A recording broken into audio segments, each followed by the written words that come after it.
திமுக வந்து இந்த அஜெண்டாவை செட் பண்ணிட்டே இருக்கிறானே, இவன் கூட்டணி ஆட்சிக்கு எதிரானவன தமிழ்நாட்டில் இவங்க ஏங்க கூட்டணி ஆட்சி கொடுத்ததே கருணாநிதிங்க. 1980 தேர்தல் எடுத்து பாருங்க, 117 சீட்ல போய் மண்டிட்டு காங்கிரஸ் கிட்ட கூட்டணி வச்சுட்டு ஆட்சி, கூட்டணி ஆட்சி தானே அது. கருணாநிதி முதலமைச்சர் தனியாக ஆயிர முடியுமா? போட்டியிட்டதே 114 சீட்டு.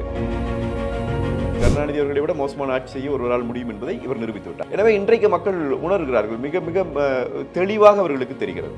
என யாராக இருந்தாலும் எந்த கட்சி மத்தியிலே ஆட்சி செய்தாலும் தமிழ்நாட்டினுடைய அரணாக அதிமுக தான் இருக்கும் என்பது மீண்டும் இப்பொழுது வெளிப்படையாக தெரியும். தவறு என்று தெரிந்தவுடன் அவரை கைது பண்ணி குண்டாஸ் போட்டது எடப்பாடியார் அவர்களுடைய அரசாங்கம், அதிமுக அரசாங்கம் கூட்டணியில் இருக்கும் போதே. ஆனால் திமுக வந்த பிறகு நிலைமை என்ன? அதிமுகவினுடைய ஆட்சி காலம் கூட முருகர் மாநாடு போய் நடத்துற திமுக நடத்துவாங்க. திமுகவை வந்து ஹார்ட்கோர் இந்துத்துவா என்கிற இடத்துக்கே ஒரு இடத்துக்கு போவாங்க திடீர்னு. என்னையே திமுக ஆதரிச்சு ஏன் என்னையே ஆதரிச்சு? நான் என்னை வந்து நீ அதிமுக கூட்டணியில் இருக்கிறது ஆதரிக்கிறீங்க, நீயே கூட்டணியில் இல்லாம கூட ஆதரிச்ச. அந்த எண்ணெயை அதே எண்ணெயை பயன்படுத்தி கோயம்புத்தூர்ல வந்து இஸ்லாமிய இளைஞர்கள் கைது செய்யப்படுறாங்கல்ல, என்ன பண்ணிடுச்சு திமுக?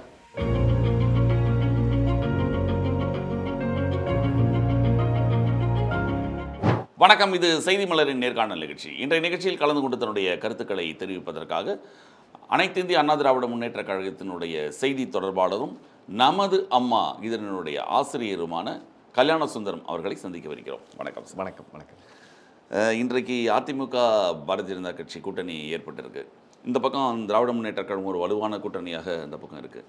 இப்போது பிஜேபியோட கூட்டணி ஏற்பட்டது ஒரு இயற்கையான கூட்டணி அப்படின்னு நீங்கள் இரண்டு தரப்பும் சொல்லப்பட்டாலும் இது ஒரு நிலையான கூட்டணியாக இருக்குமா அப்படிங்கிற ஒரு சந்தேகம் கொஞ்சம் கொஞ்சமாக வர ஆரம்பிக்குது ஆரம்பத்திலிருந்தே. ஏன்னா அவங்களுடைய செயல்பாடுகளும் உங்களுடைய செயல்பாடுகளும் ஒரு சில கொள்கைகள் வேணால் ஒன்றாக இருக்கலாம்னு நினைக்கிறோம். பொதுவாக அந்த இறை நம்பிக்கையில் வந்து மிகப்பெரிய நீங்கள் திமுகவோட கொள்கைகள்லாம் அதிமுக இல்லாமல் கூட இருந்திருக்கலாம். எல்லாரும் கோயிலுக்கு போவாங்க. இப்போ இல்லை, புரட்சியில் பிற்காலத்தில் எம்ஜிஆர் காலத்திலும் சரி, ஜெயலலிதா அவர்கள் காலத்திலும் சரி, அதுன்னு தொடர்ந்து நீங்கள் இருக்கலாம். அதை தவிர பல்வேறு முரண்பாடுகள் இருக்கு இல்லையா பிஜேபியோருக்கும் உங்களுக்கும்? இது எப்படி நிலைச்சிருக்க முடியும்? ஆமாங்க, அதாவது கூட்டணியை பொறுத்த வரைக்கும் வலுவான கூட்டணி என்பது எண்ணிக்கையில் இல்லை. முதல்ல 10 கட்சிகளை சேர்த்திட்டோம், எனவே நாங்கள் வலுவாக இருக்கிறோம் என்பது இல்லை. அதனால் திமுக கூட்டணி அது இந்த கடந்த கால தேர்தல் முடிவுகளை பொறுத்து அது ஒரு வலுவான கூட்டணியாக பார்க்கப்படலாமே ஒழிய அது வந்து ஒரு எண்ணிக்கை அடிப்படையிலான கூட்டணி தானே ஒழிய அது பெரிய ஒற்றுமை உள்ள ஒரு கூட்டணி அல்ல. பாரதிய ஜனதா கூட்டணியை பொறுத்த வரைக்கும் இப்போ எங்களுடைய கொள்கைகளில் நிறைய மாறுபாடு உண்டு. நீங்கள் அப்படி வந்து கடவுள் கொள்கை வந்து அண்ணா திராவிட முன்னேற்ற கழகம்க்கு இருக்குது அப்படிங்கிறத எடுத்துட்டிங்கன்னா, திமுக வந்து அதிமுகவினுடைய ஆட்சி காலம் கூட முருகர் மாநாடு போய் நடத்தலை, திமுக நடத்துவாங்க. திமுகவை வந்து ஹார்ட்கோர் இந்துத்துவா என்கிற இடத்துக்கே ஒரு இடத்துக்கு போவாங்க திடீர்னு. அப்புறம் திடீர்னு திரும்பி வந்து இந்துக்கள் எல்லாம் திருடர்கள்பாங்க. எனவே அவங்களுடைய நிலைப்பாடுகளிலே மாற்றம் இருக்கும். எங்களை பொறுத்த வரைக்கும் அண்ணா சொன்னது எங்கள் கொள்கை என்று ஏற்றுக்கொண்டோம். ஒன்றே குலம் ஒருவனே தேவன். எனவே எல்லா சமயத்தை சார்ந்தவர்களும் எல்லா இறை வழிபாடு கொண்டவர்களும் இறை வழிபாட்டின் மீது நம்பிக்கையற்றவர்களும் எல்லாரும் ஒன்று கூடி வாழுகிற ஒரு சமூகத்தை ஒரு வளமிக்க சமூகமாக கட்டமைப்பது அதிமுகவினுடைய நோக்கம். கூட்டணியை பொறுத்த வரைக்கும் இன்றைக்கு எந்த இடத்துலையும் அப்படியான ஒரு சந்தேகம் உருவாகவில்லை. அப்படியான சந்தேகத்தை சில பேர் வந்து வழியை உருவாக்குகிறார்கள். அப்படி தான் அதை புரிஞ்சுக்க வேண்டியிருக்குங்க. இந்த கூட்டணி தொடருமா, இந்த கூட்டணிக்குள்ள நீங்கள் கூட்டணியினுடைய தலைவர் மரியாதைக்குரிய பாரதிய ஜனதா கட்சியினுடைய தலைவர் நயினார் நாகேந்திரன் அவர்கள் அவர் மிக மிக தெளிவாக சொல்லுகிறார். எப்பொழுது செய்தியாளர் சந்திப்பு நடந்தாலும் சொல்லுகிறார், வந்து அண்ணா திராவிட முன்னேற்ற கழகத்தினுடைய எங்களுடைய பொதுச் செயலாளர் முதலமைச்சராக அவர் பொறுப்பேற்பார், பாரதிய ஜனதாவின் கூட்டணி வலுவாக இருக்கிறது, நாங்கள் இது ஒரு தெளிவாக சொல்கிறார். ஆனால் திமுக பக்கம் பார்த்தீங்கன்னா அவங்க நாங்கள் போன கூட நேற்று கூட அண்ணன் திருமாவளவன் பேசுகிறார், நான் டீ பண்ணோட போக முடியாது, எனக்கு வந்து நாங்கள் அதிக தொகுதிகளை கேட்போம்னு. சிபிஎம் அப்படி பேசுகிறது, மதிமுக அதையே பேசுகிறது. எல்லாருமே இப்போ என்ன சொல்கிறாங்கன்னா, நீங்கள் போன முறை எங்களை வந்து ஏமாற்றியதை போல இந்த முறை ஏமாற்ற முடியாது, நாங்கள் அதுக்கு ஒத்துக்க மாட்டோம் என்கிற தொனியிலே பேசுகிறாங்க. இல்லை, அங்கே பார்த்தீங்கன்னா எண்ணிக்கையில் பிரச்சனைகள் இருக்குது கண்டிப்பாக. ஏன்னா பல்வேறு கூட்டு நிறைய கட்சிகள் சேரும்போது எண்ணிக்கையில் பிரச்சனை வரதான் செய்யும். போன 2 வாங்கினவங்க 4 எதிர்பார்க்கலாம், 10 எதிர்பார்க்கலாம். இது வந்து எண்ணிக்கை பிரச்சனை. இங்கே கொள்கை அளவிலேயே ஒரு பிரச்சனை வர மாதிரி காரணம் என்னன்னா, இல்லை நீங்கள் அண்ணாவுடைய பெயரை வைத்திருக்கிற அண்ணா திராவிட முன்னேற்ற கழகம் இல்லையா, அங்கே அண்ணாவை விமர்சிக்கும் பொழுது நீங்கள் வந்து பதில் சொல்ல வேண்டிய ஒரு கட்டாயத்தில் தள்ளப்படுது. ஒரு எவ்வளோ பெரிய ஒரு மோசமான நரேட்டிவ் செட் பண்ணுறாங்க. அண்ணாவை என்ன விமர்சிச்சாங்க? இப்போ அந்த முருக மாநாடு நடந்து முடிஞ்சது, அதைத்தான் கேட்க வரீங்கன்னு நினைக்கிறேன். அந்த முருக மாநாட்டிலேயே திராவிடத்தை பற்றியும் அண்ணாவை பற்றியும் அவருடைய கொள்கை, அது இந்து முன்னணியோட கொள்கையாக இருக்கலாம். இந்து முன்னணியோட கொள்கை தான் அது, சரிதானுங்களா? அது ஒன்றும் நம்ம மறுக்கவே இல்லை. இந்த மாநாடு முடிந்த பிறகு பாரதிய ஜனதா கட்சியினுடைய தலைவர்கள் யாராவது அதையெல்லாம் வரவேற்றிருக்கிறாங்களா? அதெல்லாம் சரிங்கிறாங்களா? தமிழிசை சவுந்தரராஜன் அவர்களிடம் நேர்காணல் எடுத்தார்கள், செய்தியாளர் சந்திச்சாங்க. அவங்களும் சொன்னாங்க அது தப்பானது, அதை ஏற்றுக்க முடியாது, பண்ணிடக்கூடாது. திரு நயினார் நாகேந்திரன் அவர்களும் சொல்லுகிறார் அது ஒரு பழைய காணொளி, அது அந்த இடத்துல போட்டதை ஏற்றுக்க முடியாது என்று. பாரதிய ஜனதா கட்சியை பொறுத்த வரைக்கும் எங்களுடைய தலைவர்களை இப்போ ஒரு 2 செகண்ட் அந்த காணொலியில் பெரியார் அண்ணா படம் வருது. நீங்கள் மொத்தமே அந்த காணொலி 3 நிமிடமும் என்னமோ ஒரு காணொலி. இப்போ இதுதான் நெரட்டிவா தமிழ்நாட்டில்? நான் அதான் கேட்குறேன். இதனாலேயே நான் இவ்வளவு தூரம் சிபிஎம் தலைவர், விசிக தலைவர் இவரெல்லாம் பேசும்போது அவங்க கூட்டணி வலுவாக இருப்பதை போல ஒரு தோற்றத்தை ஏற்படுத்துவதும், இந்து முன்னணி நடத்துகிற இந்து முன்னணியோடு நாங்கள் கூட்டணி இல்லை, நாங்கள் கூட்டணி கலந்துக்கிட்டீங்களா இந்து முன்னணி மாநாட்டில்? அதிமுக எல்லாரும் எல்லா மாநாட்டிலையும் கலந்துக்கிறோங்க. இது என்னங்க பெரிய விஷயம்? இப்போ ஏங்க கருணாநிதி காயின் வெளியிடுறதுக்கு ராஜ்நாத் சிங்கை கூட்டிகிட்டு வந்தீங்க? ஏன் கூட்டிகிட்டு வந்துச்சு திமுக? அன்னைக்கு கலகலத்து போலியா? சிபிஎம் சிபிஐ எல்லாம் அது வரவேற்குதா? இதெல்லாம் ஒரு பேச்சே இல்லை. இது ஒரு விருந்தினர்களாக எங்களை ஒரு நிகழ்ச்சி கூப்பிடுறாங்க, எங்கள் நிகழ்ச்சியிலே நாங்கள் போய் அதில் போய் கலந்துக்கிறோம், அவ்வளோதான். கூட்டணி என்பது என்ன பாரதிய ஜனதா இந்து முன்னணியோட கூட்டணியா? நாங்கள் பாரதிய ஜனதாவோட கூட்டணி. இந்து முன்னணி அவங்க நடத்துகிற ஒரு நிகழ்ச்சியில் அது 5-6 மணி நேரம் நடக்கிற மாநாட்டில் ஒரு 3 நிமிடம் ஒரு காணொலி போட்டு அதில் 2 செகண்ட் பெரியார் அண்ணா படம் வந்ததுக்கு எவ்வளவு அப்போ என்ன ஊடகங்களை எந்த அளவிற்கு இவர்கள் வளைத்து மக்கள் கருத்தை ஒரு திசையில் நகர்த்துவதற்கான ஆற்றலை இன்னைக்கு திமுக பெற்று இருக்கிறது என்பதை தான் பார்க்கணும். இப்படி ஒரு நரேட்டிவை செட் பண்ணி நீங்க வலுவிழந்துட்டீங்க. எங்கும் வலுவிழக்கவில்லை. மீண்டும் தெளிவாக சொல்லுகிறோம். அந்த காணொளி வந்ததை கூட பாரதிய ஜனதா கட்சியினுடைய தலைவர்கள் கண்டிக்கிறார்கள் என்று சொன்னால், இன்றைக்கு அண்ணா திராவிட முன்னேற்ற கழகத்தினுடைய கூட்டணி வலுவாக இருக்கிறது என்பதற்கு இதை விட எடுத்துக்காட்டு வேற என்ன வேணும்? எனவே இது ஒரு சும்மா அவங்களுக்கு இப்போ விமர்சிக்க எதுவும் இல்லைங்க. இல்லை, ஒரு கூட்டணி ஆட்சிங்கிறது நேற்று கூட சொல்லியிருக்காரு அமித்ஷா அவர்கள்.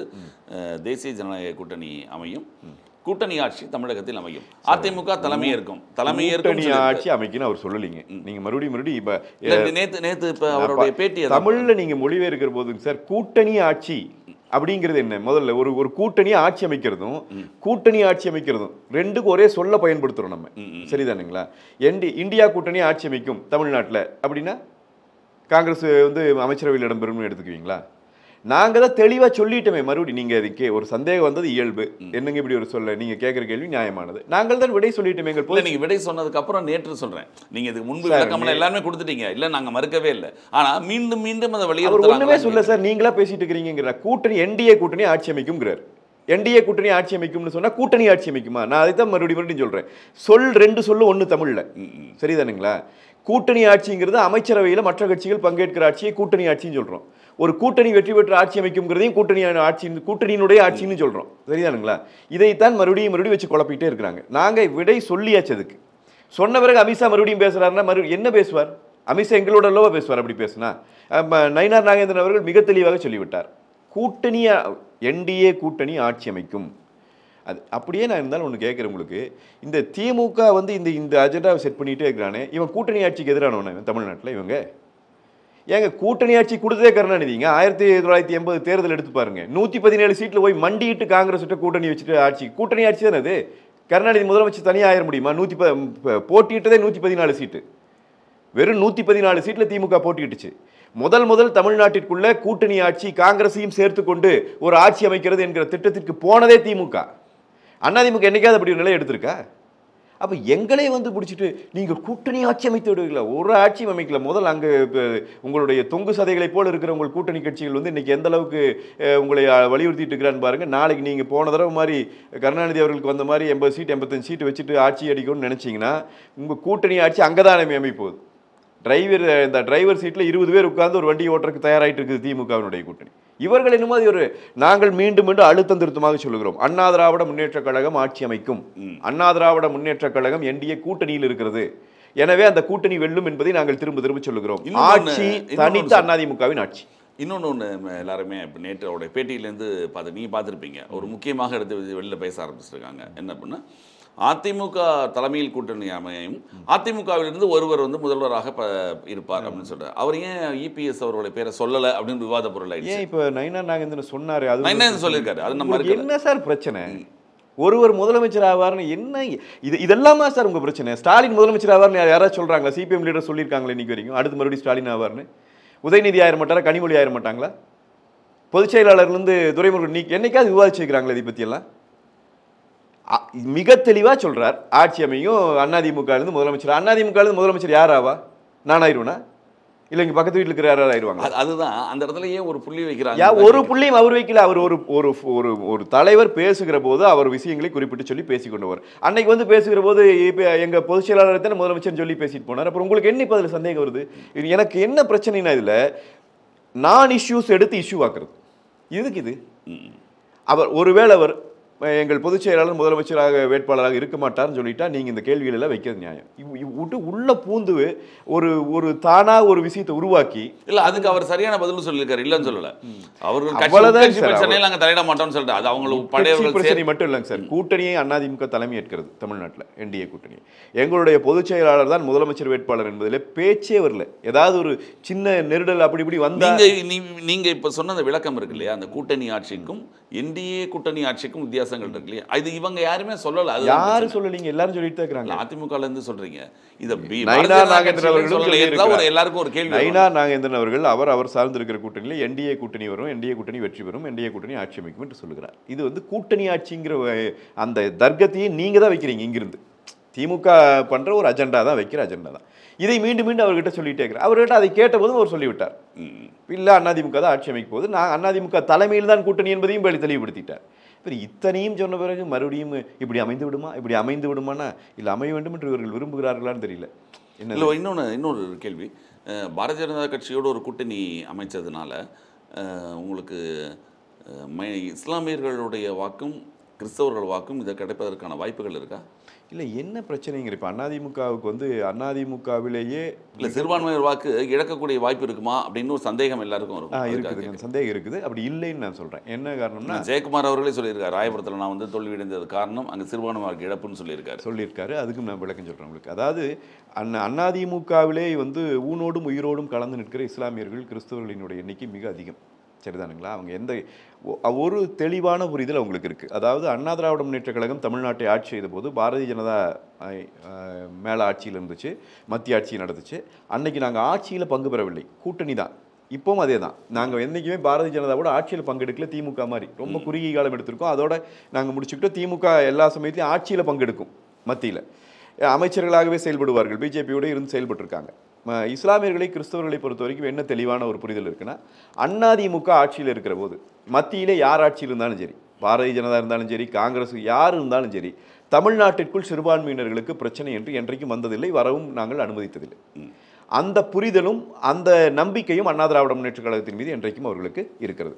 ஆனால் ஜெயக்குமார் அவர்கள் குறிப்பிட்டு சொன்னது என்பது 2021 தேர்தலிலே பாரதிய ஜனதா கூட்டணியோட அவருக்கு ஒரு மைனஸ், அவரே அதுக்கான விளக்கத்தையும் கொடுத்துருக்கார். நாங்கள் வந்து 10 ஆண்டுகள் ஆட்சி நடத்தின பிறகு 2021 தேர்தலை சந்திக்கிறோம். ஒரு ஒரு ஒரு ஆன்டி இன்கம்பன்சி ஒன்று இருக்கு. இவங்க ஒரு மிகப்பெரிய பொய் வாக்குறுதி ஒன்றை கொடுத்து பல பொய் வாக்குறுதிகளை கொடுத்து இவர்கள் அந்த தேர்தல் களத்திற்கு வருகிறார்கள். அப்போ அன்னைக்கு அந்த மக்களிடம் ஏற்பட்ட ஒரு மாற்றம், அது வந்து சிறுபான்மை மக்களுக்கும் ஒரு மாற்றம் வந்துச்சு. அன்னைக்கு ஒருவேளை திமுக வந்து விட்டதென்றால், கருணாநிதி அவர்கள் இப்போ இல்லை, எனவே ஸ்டாலினாவது ஒருவேளை நல்லாட்சியை கொடுத்துட்டு விடுவாரா அப்படிங்கிற மாதிரியான ஒரு ஏக்கம் அவங்களுக்குள்ள இருந்துச்சு. ஆனால் இந்த 4 ஆண்டுகளில் அவர்கள் புரிந்து கொண்டு விட்டார்கள், நீங்கள் கருணாநிதி அவர்களை விட மோசமான ஆட்சி செய்ய ஒருவரால் முடியும் என்பதை இவர் நிரூபித்து விட்டார். எனவே இன்றைக்கு மக்கள் உணர்கிறார்கள், மிக மிக தெளிவாக அவர்களுக்கு தெரிகிறது. என யாராக இருந்தாலும் எந்த கட்சி மத்தியிலே ஆட்சி செய்தாலும் தமிழ்நாட்டினுடைய அரணாக அதிமுக தான் இருக்கும் என்பது மீண்டும் இப்பொழுது அடிப்படையாக தெரியும். ஒரு 13% வாக்கு அவங்களுடைய வாக்கு, சிறுபான்மையினர் வாக்கு அப்படிங்கிறது எப்பயுமே இந்த தேர்தலில் திமுகவை பொறுத்த வரைக்கும் இந்த 12+ அப்படின்னு ஆரம்பிக்கும். ஏன்னா அவங்க வாக்கு ஃபுல்லாக அவங்க அப்படி ஒரு செய்தி சொல்லப்படுதுங்க சார். நான் அப்படி நினைக்கலைங்க. சிறுபான்மை மக்கள் வந்து சிறுபான்மை மக்களை கிட்டத்தட்ட திமுக மிரட்டிட்டு இருக்குது. உண்மையில் வந்து நாங்கள் மட்டும்தான் உனக்கு பாதுகாப்பு, பாரதிய ஜனதா, அப்போ நான் என்ன வேணால் உன்னை பண்ணுவேன், உங்களோட சலுகைகளை துண்டிச்சு விடுவேன், உங்களை எல்லா பிரச்சனைகளும் உங்களுக்கு கொடுப்பேன், ஆனாலும் நீ வந்து எனக்கு போடணும், இல்லைன்னா பாரதிய ஜனதா வந்துடும். இப்படியான ஒரு மிரட்டல் துணியைத்தான் அவர்கள் தொடர்ச்சியாக செய்து கொண்டிருக்கிறார். அவர்களோடு போய் இணைகிற கட்சிகள், இப்போ இஸ்லாமிய அமைப்புகளை சேர்ந்த கட்சிகள், அவங்க பேராசிரியர் ஜவஹருல்லா போன்றவர்கள், மனிதநேய மக்கள் கட்சி, இவங்கெல்லாம் போகிற போது அவர்களுக்கு கொடுக்குற சீட்டு எண்ணிக்கை எல்லாம் வந்து ரொம்ப ஓரவஞ்சனையோடு தான் ஒதுக்கப்படுகிறது. என்ன காரணம் அப்படின்னு சொன்னால், நீ என்ன வேணாலும் வெளியே எங்கேயும் போய் ஓட்டு போட முடியாது, நீ எங்கே போய் ஓட்டு போட்டுருவேன் நீ, ஏன்னா இல்லைன்னா பிஜேபி வந்துடும், இப்படியே ஒரு பயத்தை காட்டி கொண்டு இருக்கிறார்கள். ஆனால் இப்பொழுது என்ன புரிதல் ஏற்பட்டிருக்கிறது என்று சொன்னால், நீங்கள் இஸ்லாமிய மக்களும் கிறிஸ்தவ மக்களும் தானே இதே துயருக்கு உள்ளாகிறாங்க, நாம் உள்ளாகிற துயருக்கு அதே துயருக்கு அவங்களும் தானே உள்ளாகிறாங்க, எல்லாருக்கும் அது தெரியுது. இப்போ என்ன அவங்க நினைக்கிறாங்க அப்படின்னா, இது அதிமுக இங்கே நிற்கும் என்று சொன்னால், அதிமுக ஆட்சி அமைச்சு இங்கே வலுவாக நிற்கும் என்று சொன்னால், பாரதிய ஜனதாவோ வேறு எந்த கட்சியோ யார் வந்தாலும் யாராலும் நமக்கு வந்து இங்கே எந்த பாதிப்பும் வரப்போவதில்லை. ஏன்னா நாங்கள் தடுத்திருக்கிறோம். இப்போ நீங்கள், நான் மீண்டும் மீண்டும் அதை குறிப்பிட்டு காட்டுறேன், எங்களுடைய கூட்டணி கட்சியான பாரதிய ஜனதா தான். அந்த கட்சியினுடைய ஒரு தலைவர் போய் கோயம்புத்தூரில் 2 சமூகங்களுக்கு இடையில பிரச்சனை வர்ற மாதிரி ஒரு பேச்சை பேசினார். கூட்டணி கட்சி என்பதற்காகவோ நாங்கள் வந்து அமித்ஷா மோடி எல்லாம் மேலே இருக்கிறார் அப்படியெல்லாம் எதையும் பார்க்கல. தவறு என்று தெரிந்தவுடன் அவரை கைது பண்ணி குண்டாஸ் போட்டது எடப்பாடியார் அவர்களினுடைய அரசாங்கம், அதிமுக அரசாங்கம் கூட்டணியில் இருக்கும்போதே. ஆனால் திமுக வந்த பிறகு நிலைமை என்ன? நீங்கள் இந்தியாவில் உத்தரப்பிரதேசத்துலையும் கூட பள்ளிக்கூடத்தில் வந்து விநாயகர் சதுர்த்திக்கு எல்லாரும் உறுதிமொழி எடுங்கன்னு உத்தரவு போனது எங்கேயுமே நடந்ததில்லை. தமிழ்நாட்டில் தான் நடக்குது. உங்களுடைய நீங்கள் முழுக்க முழுக்க முழுக்க ஹார்ட்கோர் இந்துத்துவாக்குள்ள போகிறீங்க. பாரதிய ஜனதா பரவாயில்லைங்க, நீங்கள் பண்ணிட்டு இருக்கிற வேலைகள். நீங்கள் அமைச்சர்களாக கொடுப்பதும் அமைச்சர்களாக தூக்குவதும், யாரை தூக்குகிறீர்கள் யாருக்கு கொடுக்கிறீர்கள் என்பது எல்லாம் மக்கள் பார்த்து கொண்டு இருக்கிறார்கள். எனவே சிறுபான்மை மக்களுக்கு நீங்கள் கொடுக்கிற மரியாதை என்பது தெரிகிறது. ஏன்னா என்ன எடுப்பீங்க, சிறுபான்மையினருக்கு எதிராக ஏதாவது திட்டங்கள் மத்திய அரசின் பாரதிய ஜனதா கட்சியால் செயல்படுத்தப்பட்டால் உங்களால் முழுமையாக எதிர்க்க முடியுமா? இப்போ வக்பு திருத்த சட்டம் சரி, வக்பு மசோதாவை பொறுத்த வரைக்கும் அண்ணா திராவிட முன்னேற்றக் கழகம் எதிர்த்திருக்கிறது. கூட்டணி கட்சி என்பதற்காகவோ வேறு எந்த காரணத்திற்காகவோ நாம் வந்து அதை ஆதரிச்செல்லாம் பேசலை. எங்கள் பொதுச் செயலாளர் மிக தெளிவான அறிக்கை கொடுத்திருக்கிறார். நாங்களும் போராட்டங்களிலே கலந்து கொண்டிருக்கிறோம். நாங்கள் வந்து அரணாகத்தான் நிற்கிறோம். இங்கே இருக்கிற இஸ்லாமிய மக்களுக்கு அதில் அரணாகத்தான் நிற்கிறோம். அவர்களோடு நாங்கள் எந்த இடத்துலையும் மாறுபடலை. இல்லை அதை இஸ்லாமிய மக்கள் ஏற்கிறார்களான்னு கேட்குறேன். நீங்கள் அரணாக இருக்கீங்கிறத நீங்கள் சொல்கிறீங்க இல்லையா? ஏற்கிறாங்க ஏற்றிருக்கிறாங்கன்னு நான் உறுதியாக நம்புகிறேன். ஏற்கிறாங்க ஏற்கலைங்கிறது கூட எங்களுடைய நோக்கமே இல்லை. நாங்கள் எங்களை பொறுத்த வரைக்கும் அது நீதிக்கான ஒரு போராட்டமாக இருக்கிறது. நாங்கள் அதில் அவர்களோடு வலுவாக நிற்கிறோம். அவ்வளோதான் அதில் பிரச்சனை. ரெண்டாவது என்ஐஏ வந்துச்சு. என்ஐஏ திமுக ஆதரிச்சது எடுத்துதா? ஆதரிச்சது. ஏன் என்ஐஏ ஆதரிச்சேன்னா, என்னை வந்து நீங்கள் அதிமுக கூட்டணியில் இருக்கிறது ஆதரிக்கிறீங்க, நீ ஏன் கூட்டணியில் இல்லாமையும் கூட ஆதரிச்ச? அந்த அதே எண்ணெயை பயன்படுத்தி கோயம்புத்தூரில் வந்து இஸ்லாமிய இளைஞர்கள் கைது செய்யப்படுறாங்கல்ல, என்ன பண்ணிடுச்சு திமுக? எந்த இடத்துல நீ வந்து சிறுபான்மை மக்களுக்கு பாதுகாவலனாக நின்று இருக்கிறாய்? இதே கருணாநிதி அவர்களின் ஆட்சி காலத்திலே தானே கோயம்புத்தூர் குண்டுவெடிப்பு வழக்கில் அப்பாவி இளைஞர்கள், எத்தனை இளைஞர் 15 வயதிற்கு மேற்பட்ட பசங்க அத்தனை பேர்த்தையும் சிறை கொண்டு போனார். இஸ்லாமிய பசங்கள் அத்தனை பேர்த்தையும் சிறை கொண்டு போய் சொல்லணும்னா சித்திரவதைகளை கொடுத்தார். இனி இஸ்லாமிய மக்களின் பாதுகாவலர்களா இவங்க? பொய் தான் இது. இப்போ நாங்கள் என்ன சொல்கிறோம்னா, இப்போ அதிமுக ஆட்சி காலத்திலேயே அவங்கள விடுவிக்கலையே, அவங்கெல்லாம் விடுதலையே வந்துட்டாங்க. நான் இப்போ இல்லை, இப்பயே பரவலில் தான் வந்திருக்காங்க இவங்க எல்லாருமே.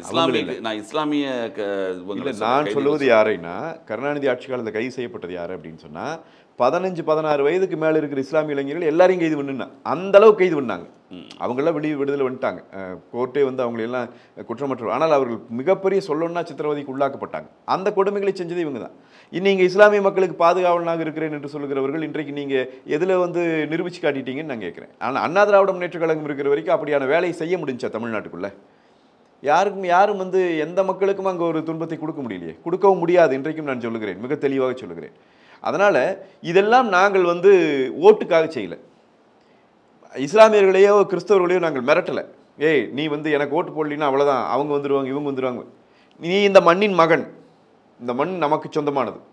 அது நீ கிறிஸ்தவராக இருக்கலாம், இஸ்லாமியராக இருக்கலாம், இந்துவாக இருக்கலாம், நாம் கடவுள் நம்பிக்கையற்ற யாராக இருந்தால் நாம் எல்லாரும் சேர்ந்து நமக்கு அத்தனை பேருக்கும் இந்த நாடு சொந்தம். நாம் இந்த நாட்டினுடைய பூர்வகுடிகள். இதில் அதிமுக எந்த இடத்திலும் சமரசம் செய்து கொள்ளாது.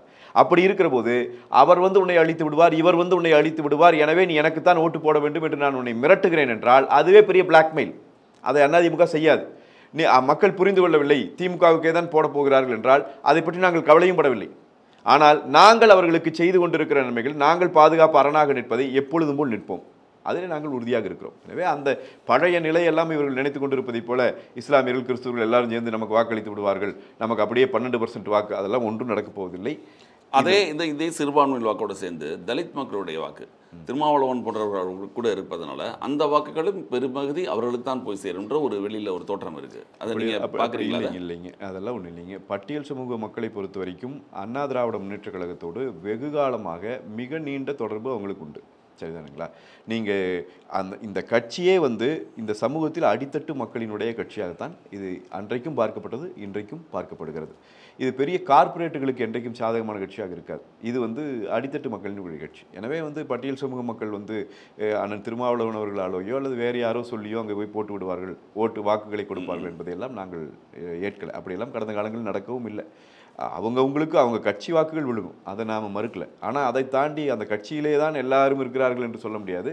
பல்வேறு அமைப்புகள், பல்வேறு கட்சிகள் இருந்து கொண்டு இருக்கிறார்கள். அண்ணா திராவிட முன்னேற்றக் கழகத்தோடு மிக நெருக்கமாக அதில் இணைந்து பயணிக்கிறவர்களும் இருக்கிறார்கள். எனவே அதெல்லாம் பேச்சே கிடையாதுங்க. சிறுபான்மை மக்களுடைய வாக்கும் சரி, பட்டியல் சமூக மக்களினுடைய வாக்கும் சரி, ஒரு கட்சிக்கு போய்விடும் என்பதெல்லாம் ஏற்புடைய வாதமே அல்ல. உங்களுடைய பொதுச் செயலாளர் சொல்லும்போது இன்னும் பல கட்சிகள் வரும், கூட்டணி மிகப்பெரிய பலமாக வரும் அப்படின்னு சொல்கிறாரு. ஒருவேளை நடிகர் விஜயுடைய தாவேகா கட்சியை எதுவும் இணைக்கிறதுக்கான வாய்ப்புகள் இருக்கா?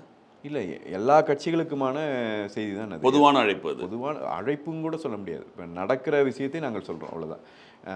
ஏற்கனவே அது நடந்து கொண்டு இருக்கிற பேச்சுவார்த்தைகள் அப்படியாகத்தான் அவர் அதை சொல்லியிருக்கணும்னு நான் நினைக்கிறேன். எனவே கட்சிகள் இணைவது என்பது அண்ணா திராவிட முன்னேற்றக் கழக கூட்டணி இன்னும் நாளாக ஆக இந்த கூட்டணி பெரிதாகும் என்பதைத்தான் சொல்கிறார். எங்களுக்கு ஒரே நோக்கம், நான் மறுபடியும் அதை சொல்கிறேன். பாரதிய ஜனதாவோடு நாங்கள் இன்றைக்கு கூட்டணி அமைத்திருப்பதும் சரி, நாங்கள் இனி அமைக்கப் போகிற அந்த வலுவான கூட்டணியும் சரி, எங்களுக்கு ஒரு நோக்கம் தான் இருக்கிறது. அது என்னென்னா, இந்த திமுக நடத்தி கொண்டிருக்கிற இந்த மக்கள் விரோத அரசிலிருந்து தமிழ் மண்ணை காப்பாற்ற வேண்டும்.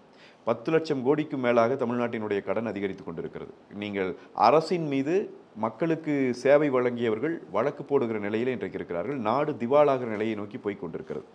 எங்கு பார்த்தாலும் போதைப் பொருட்களினுடைய புழக்கம் அதிகரித்திருக்கிறது. மிகப்பெரிய அளவில் மக்கள் மீது வரிச்சுமை ஏற்றப்பட்டிருக்கிறது. சொத்து வரியாக, மின்சார வரியாக, கழிவுநீர் வெளியேற்ற வரியாக, வெற்றிட வரியாக, பல வகையில் வரியினுடைய அளவு ஏற்றப்பட்டிருக்கிறது. மக்கள் நலத்திட்டங்கள் அனைத்தும் நிறுத்தப்பட்டிருக்கிறது. மிக குறிப்பாக சொல்ல வேண்டும் என்றால் 50 லட்சம் பேருக்கு, மாணவர்களுக்கு மேலாக அண்ணா திராவிட முன்னேற்றக் கழக ஆட்சியில் கொடுக்கப்பட்ட லேப்டாப்புகள் 4.5 ஆண்டு காலமாக நிறுத்தி வைக்கப்பட்டு லட்சக்கணக்கான மாணவர்கள் வஞ்சிக்கப்பட்டிருக்கிறார்கள். இப்போ இது எல்லாம் எடுத்து பார்த்தா, கள்ளச்சாராயத்தில் சாவு, இப்போ பெண்கள் வெளியில் நடமாட முடியல, தொடர்ச்சியாக பெண்களுக்கு எதிரான பாலியல் கொடுமைகள், அங்கங்கே கேங் ரேப், ஒவ்வொரு முறையும் இந்த கூட்டு பாலியல் வன்புணர்வுகள், சட்டம் ஒழுங்கு செத்து போய்விட்ட நிலையிலே தமிழ்நாடு இருக்கிற இந்த சூழலில் நாம் இந்த திமுகவின் ஆட்சியை அப்புறப்படுத்த வேண்டும் என்கிற அந்த ஒற்றை வரியோடு நாங்கள் களம் காண்கிறோம். அதுக்கு தான் கூட்டணி அமைக்கிறோம். கொள்கை கூட்டணி அல்ல இது. ஆளுக்கு ஒரு கொள்கை இருக்கலாம், ஆனால் நம் கொள்கைகளை அப்புறம் பார்ப்போம். இப்போ இந்த நேரத்துக்கு காலச்சூழலில், இந்த வரலாற்று சூழலில் திமுகவை அப்புறப்படுத்துவது மிகப்பெரிய அவசியம். இதே வார்த்தையை அவங்க வேற மாதிரி சொல்றாங்க. பிஜேபி உள்ள வந்துடக்கூடாது, அதற்காக சேர்ந்து. அப்போ நீங்கள் அது பார்லிமெண்ட் எலெக்ஷனில் எடுபடும். ஏன்னா பிஜேபி மேலே ஆட்சி அமைக்கிற இடத்துல இருக்கும், சரிதானுங்களா? ஆனால் இங்கே இருக்கிற போது அப்படி ஒரு எடுபடுமா? அது ஏன் அவங்க திமுக அப்படி சொல்கிறாங்க அப்படின்னு சொன்னால், திமுகவுக்கு அதிமுகவை பற்றி குறை சொல்வதற்கு எதுவும் இல்லை. அதிமுக ஆட்சியும் குறை சொல்ல முடியல, இன்னைக்கு அதிமுகவினுடைய செயல்பாட்டையும் குறை சொல்ல முடியல. வேறு என்னதான் சொல்கிறது? பிஜேபி குறை சொல்லுவோம், அது கூட கூட்டணிக்கு அதிமுக போயிடுச்சு, எனவே அதிமுக ஆகாதுன்னு சொல்லுவோம் என்று சொல்லி ஒரு நரேட்டிவ் செட் பண்ணுறாங்க. இதை கூட புரிந்து கொள்ள முடியாத நிலையில் மக்கள் இருக்கிறார்கள். எனவே நடக்கிற தேர்தல் முதலமைச்சருக்கான தேர்தல், நடக்கிற தேர்தல் சட்டமன்றத்திற்கானது என்பது மக்களுக்கு தெரியும். அதிலே யார் வர வேண்டும் என்கிற கேள்வி வருகிற போது ஸ்டாலின் அவர்களை விட 100 மடங்கு அதிகமாக எடப்பாடியார் அந்த தகுதி பெற்றிருக்கிறார் என்பதை மக்கள் அறிந்திருக்கிறார்கள். எனவே கட்டாயமாக அண்ணா திராவிட முன்னேற்றக் கழகம் வெற்றி பெறும், ஆட்சி அமைக்கும். மிக்க நன்றி.